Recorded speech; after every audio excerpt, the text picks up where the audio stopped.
Namni kamiyyuu yeroo gara addunyaa kanaa dhufu wanta fidee dhufe tokkoyyuu hin qabu. Namni kamiyyuus lakkanaaf biyya kana, maatii kana, lammii kana ta'ee dhalachuun qaba jedhee namni dhalatees hin jiru. Namni kamuu erga dhalatee boodadha kan biyyaa fi lammii keessa jiraatu amanee fudhatee jiraatu. Yeroo lafa kanarra jiraannus bu'aa ba'iiwwan hedduun mudachuun isaanii waan hin oolle. Kaan bu'aa ba'iiwwan jireenya isaa keessatti isa quunnamuu dandamachuudhaan haalli mijataa ta'uu baatullee akkuma isaatti jireenya isaa gaggeeffata. Kaan immoo rakkoo uumamaa fi nam-tolcheedhaan qe'eef qabeenya isaarraa buqqa'ee guyyaa aduu gubaan halkan immoo qorra cabbiin mankaraara. Yeroo ammaas namoonni dhuunfaa fi qaamoleen adda addaa waliin ta'uun dhukkubbii fi miidhamni lammii kootis jechuun haala qaamoleen deeggarsa barbaadan haga tokkotti deeggaraman uumaa jiranis kan qubaan lakkaa'aman miti. Dhaabbanni tola ooltummaa aanoles rakkoodhuma kana furuuf dhaabbata haarawaa karooraa fi kaayyoowwan ciccimoo qabatee as bahedha. Harka fuunee akkam jirtu kabajamtootaa fi jaallatamtoota daawwattoota VTV. Qophii keenya guyyaa har'aan sirna baniinsa dhaabbata tola ooltummaa aanolee kan keessummoonni garaa irratti argamuun galma abbaa gadaatti taasifame isin biraan geenya. Qophicha waliin Anayyaantuu Baacaati. Haga xumura qophii keenyaatti waliin turaan immoo affeerraa keenya kabajaaf jaalalaati. Sirni baniinsa dhaabbata tola ooltummaa aanolee kun magaalaa Adaamaa galma abbaa gadaatti kan gaggeeffame yeroo ta'u, sirna baniinsa dhaabbata kanaarrattis keessummoonni garaa argamaniiru. Qophiin kun eebba maanguddootaan banamuun hundeessitoota dhaabbata kanaa keessaa tokko kan ta'anii fi hojii gaggeessaa olaanaa dhaabbatichaa kan ta'an obbo Abdulmaak Ibrahim Faatoo haasawaa baga nagaan dhuftanii taasisaniiru. Obbo Abdulmaak haasawaa isaaniin sababatti maqaa dhaabbatichaa aanolee jedhanii moggaasanis akkas jechuun ibsaniiru. Waa'een tola ooltummaa kun hawaasa keenyaaf waan haarawaa miti. Haaluma kanaan maqaa kanas moggaasuu kan dandeenyeef hawaasni keenya nuti dur irraa dhalanne yoo namni tokko loon hedduu elmate nama loon hin qabneef bunarra buufadhu jedhee loon walii dabarsaa ture. Yoo dabarsullee hin danda'in ta'e elmeetuma aannan kennee fi bunarra buufadhu jedhee aadaa akkanaa fi aadaa bareedaa kana qabaa ture. Dhaabbanni kun haaldureewwan xumuramuu qaban hunda xumuruun hojii eegaluuf qophaa'uu isaas dubbataniiru. Dhaabbanni hojii tola ooltummaa aanolee bu'uura dhaabbilee hawaasa siivikii Civil Society Ifedri labsii lakkoofsa 1113 muraa 2011 qaama dhimmi ilaalu irraa beekamtii argatee yeroo ammaa kana hojiitti seenuudhaaf haalduree hunda xumuree jira.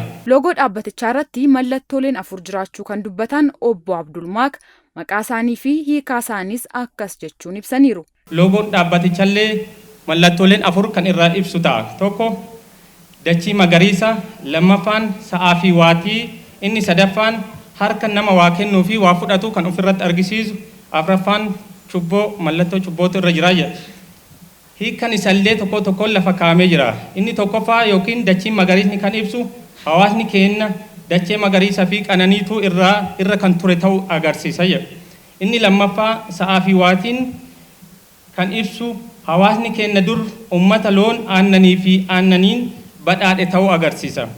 Inni sadaffaan harki kennuu fi fudhatu kan agarsiisu hawaasuma keenya duraan dachee magariisaa fi loon aannaniin badhaate har'a qarqaarsa harka namaa akka barbaadutti agarsiisu jira. Inni afuraffaa fi inni dhumaa immoo cubboodha. Kun immoo kan agarsiisu barnoota. Kunis akkuma hayyuun keenya kabajamaa fi beekamaan Doktora kabajaa Artist Alii Birraa jedhe barnoota ammas barnoota jedhe san haa barannu. Barumsi ifaadha jedha. Kana jechuun lammii barateetu rakkoo walillee beeka, rakkoo walirree furaa jechuudha. Kaayyoo fi mul'ata dhaabbatichaas gabaabsanii hirmaattotaaf ibsaniiru. Kaayyoo dhaabbatichaa dhaabbanni kun kaayyoo maaliitiif dhaabbata isa jedhu qabxiilee muraasa isiniif ibsuun barbaada. Dhaabbanni hawaasa tokkoffaa dhaabbata hawaasni keenya rakkoo keessa jiru irraa itti milkaa'u yookiin rakkoo isaa irraa hara itti galfatu akka ta'u gochuudha. Inni lammaffaa uummata keenya rakkoo gama beelaa, fayyaa fi hiyyummaatiin miidhamu cinaa dhaabbachuudha. Qabxiin sadaffaa miidhaa balaa tasaa uumamaa fi namtolchee jireenya hawaasaa yoo gaaga'ame hawaasa miidhame cinaa dhaabbachuun tumsa namoomaa gochuudha. Inni afuraffaa aadaa wal gargaarsa uummanni keenya duraan ittiin dhimma bahu wal cinaa dhaabbatu akka deebi'ee haarawamuu fi dhaloonni irraa itti fayyadamu haala yeroo giddugaleessa godhatuun barsiisuu fi jajjabeessuudha. Inni itti aanu hanga humni nu hayyametti beelaa nyaachisuu kan daare uffisuu fi dhibamaa akka yaalamu qarqaaru qofa osoo hin taane bu'uuraalee misooma hawaasaa kenna faayidaa irratti dalaguu fi uummata keenya cinaa dhaabbachuudha. Itti aansuun waajjira kantiibaa bulchiinsa magaalaa Adaamaarraa obbo Suleemaan Raggaasaa haasawaa kan taasisan yeroo ta'u, haasawaa isaaniinis haga dandeenyutti dhaabbata kana bira ni dhaabbannaa jedhaniiru. Akka mootummaatti deeggarsa barbaachisaa hundaa dhaabbata kana wajjin hin jirra. Hojii isaa kaayyoo isaa wajjin hin jirra. Walaloon dargaggoo Abduu Naasir Abdallaadhaan dhiyaates qaamuma qophii kanaa ture. Har'a akkamiin jal'iftuu argaa jirtu dhaba koo gurmunnaa birmadhaatiin haadhi dhiibaa caba koo jedhanii osoo iyyan argaa diduun cubbuudha haa birmannuuf lammii koo beekaa dhimmi lubbuudha.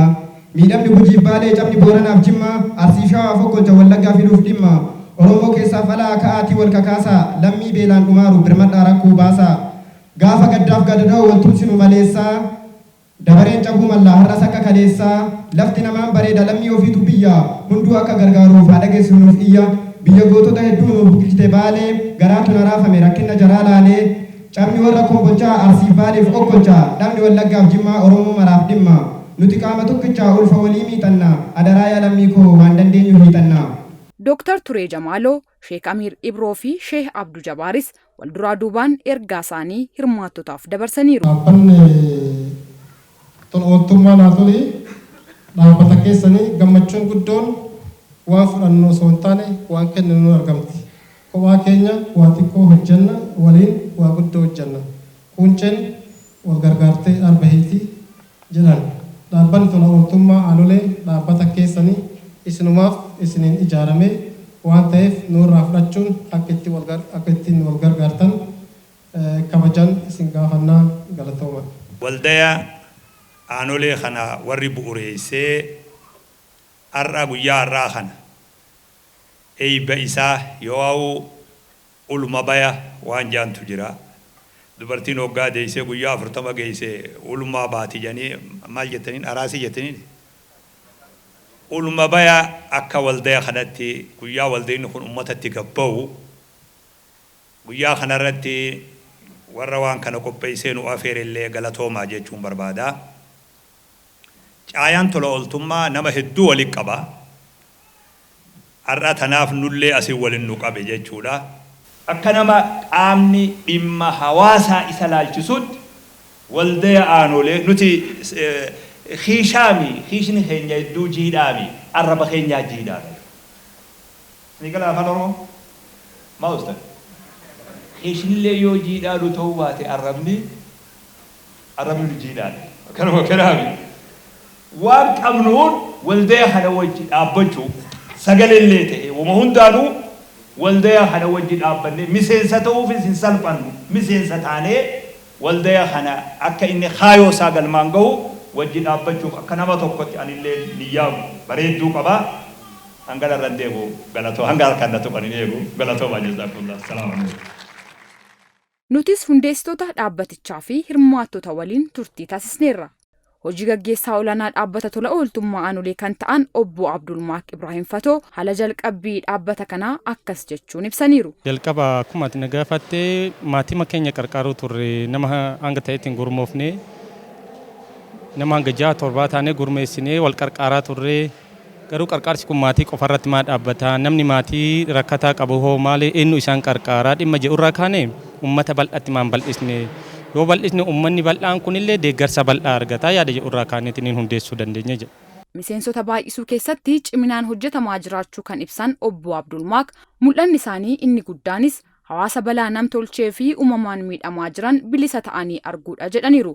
Miseensummaan guutamaa jira galma keessatti illee guutamaa jira kana kallattii hundaan karaa onlaayinii fi waraqaa irratti guutuun keenya akka itti fufetti jira jechuu barbaada. Nuti uummata keenya rakkoo beelaatiin ta'ee rakkoo uumamas ta'e nam-tolcheetiin miidhamaa jiran cinaa dhaabbanne uummanni keenya rakkoo irraa bilisa akka ta'u arguu barbaanna. Uummataafis akkas jechuun ergaa isaanii dabarsaniiru. Uummanni keenya kan biyya keessallee kan biyya alallee kan dhaamsi keenya bira ga'e hundinuu dhaabbanni kun dhaabbata keessanii rakkoon uummata keenyaa rakkoo keenya nu hunduu irra bira haa dhaabbannu haa deeggarru mallaqni numa dhuma mallaqa qofaa miti qarqaarsi namni godhu yaadan deeggaruu danda'a mallaqaan gargaaruu danda'a bifa adda addaatiin humnaan deeggaruu danda'a tola ooltummaan gosa tokkoon ibsamuu hin danda'u waa hundaanuu nu bira dhaabbadhaa jechuun ni barbaanna. Qophicharratti kan hirmaatan qaadii muummicha mana murtii waliigalaa Oromiyaa kan ta'an obbo Abduu Jabaar Toluu immoo sirni baniinsa dhaabbata tola ooltummaa aanolee kun daran akka namatti tolu dubbachuun dhuunfaadhaan nama gargaaruurraa waliin ta'anii hawaasa bal'aa gargaaruun gaarii ta'uu dubbataniiru. Sirni baniinsa dhaabbata gargaarsaa kana aanolee kana baay'ee namatti tola. Abbaa gadaatiin banamee abbaan amantillee irratti aananii ka akka Sheekh Muhammad Amiin Ibroo haasawa bareedaa akka hawaasni keenya wal gargaaru harka qalleeyyii manguddoota haawwota keenya kabaadiyaa keessatti hongeen akka malee miidhamaa jiran kana akka gargaaruuf hayaatallee tuqanii amantiin hoomaal jedhallee tuqanii nuu baname akka gaarii itti gammannee jirra akka gaarii namatti tola. Ammallee immoo adda adda dhuunfan nama gargaarurraa akkuma Oromoo yoo maayimaaku jedhu loomini 50 yoo nama hedduu ka qoodan taate nama salphatti jedhan san harka baay'atanii deemu tuuyyu harka tokkoon deemuu caala waan ta'eef akkanatti hawaasa hunda dargaggeessarraa jaarsarraa walii qabanii abbaa qabeenyallee waamanii abbaa amantillee waamanii deemuu kana tuuyyu bu'a qabeessa ta'a. Baay'ee bu'a qabeessa caalmaatti isatu filatama jedhee waan yaada. Koree sagantichaa kan taate Dubree Fatiyaa Muhammad immoo qophii kana qopheessuuf bu'aa ba'iiwwan hedduun turuu isaanii dubbachuun miseensi tokkos nama biraa miseensa taasisuuf wanta gochuu qabuu fi wanta irraa argatus ibsiteetti. Hojiin tola ooltummaa hojii boqonnaa sammuuti. Hojii itti qaamaan bashannanan osoo hin taane kan sammuudhaan itti of bashannansiisanii seenaa dalagee jedhanii kan itti yaadatanidha.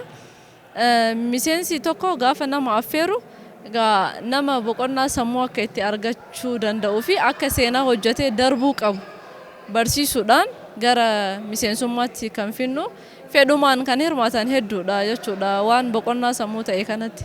Dhumarratti sirni caalbaasii gaggeeffamuun dhaabbatichi ifaan banamuunsaa mirkanaa'uun qophichi xumurameera.